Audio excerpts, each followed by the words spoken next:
Welcome to the third video in section 7.1. In this video we are going to do proposition 7.1.3, definition 7.1.5, proposition 7.1.4, and 7.1.5. So in the previous video we had seen LOTUS, the law of the unconscious statistician.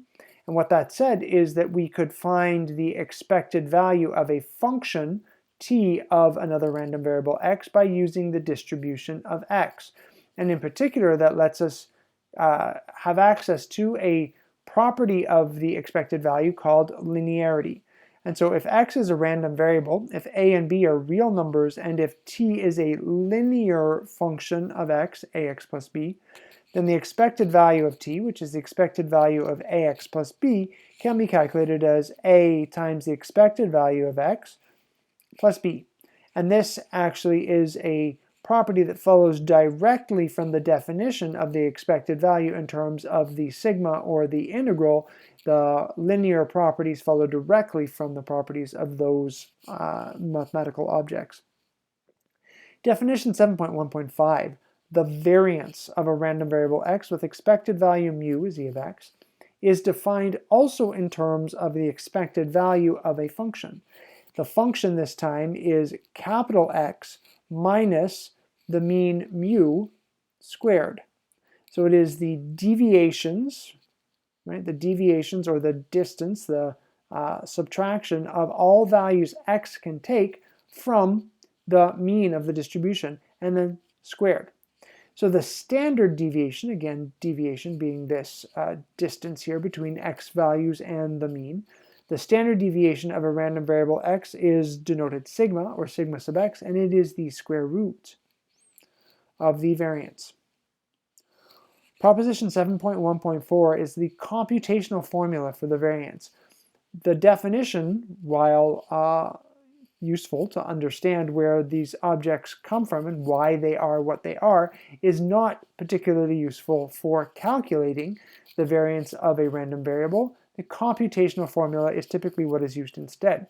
And so the variance is calculated as the expected value of x squared minus the expected value of x squared.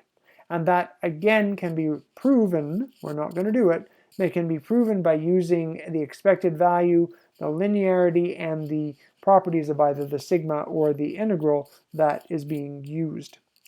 Property 7.1.5. Proposition 7.1.5, the property of variance. So we have here a linear function, t is ax plus b, and we're looking at the variance of that linear function. You might expect a similar result as to up here with the linearity. You might expect a times v of x plus b, but that is not the case.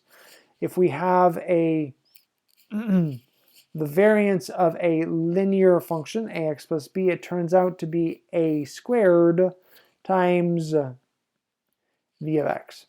And now if we're looking for the sigma, which is the sigma of the transformation, you could say the sigma of ax plus b, and that turns out to be, well, it's the square root of the variance. If I take the square root of a square, well, it has to remain positive, so I get the absolute value, times the square root of the variance of x, which is the sigma of x.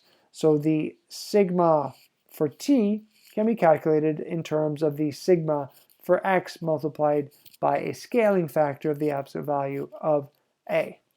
In the next video, we're just going to have a quick peek at the next couple of tables, which are common distributions that you would have seen in your previous probability course, and remind you of some of the results involving those distributions.